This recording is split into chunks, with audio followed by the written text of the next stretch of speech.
कार्यक्रम तसेच भारतीय जनता पार्टीच्या कार्यकर्त्यांचा संवाद मेळावा जो आयोजित केला आहे त्या निमित्ताने आपण सर्वजण उपस्थित झाला त्याबद्दल भारतीय जनता पार्टीचे महिला अध्यक्ष याबद्दल मी सर्वांचे आभारी आहे।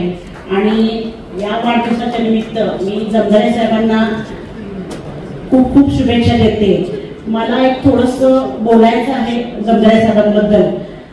गेले 15 वर्ष झालं मी राजकारणाच्या या व्यासपीठावर आणि काही कार्यकर्ते म्हणून मी काम करत आहे।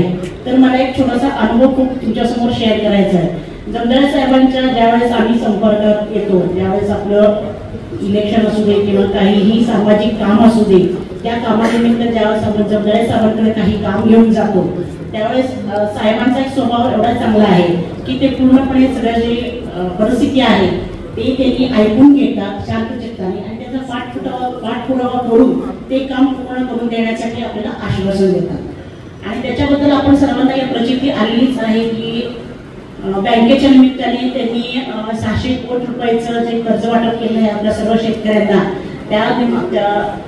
ते त्यांनी कर्ज वाटप केलं आहे म्हणजे त्या कर्ज वाटपामधून त्यांचं जे काम आहे ते आपल्याला बघायला मिळालं आहे। आणि त्यांचा एक स्वभाव खूप चांगला आहे, ते कधीच चिडत नाही।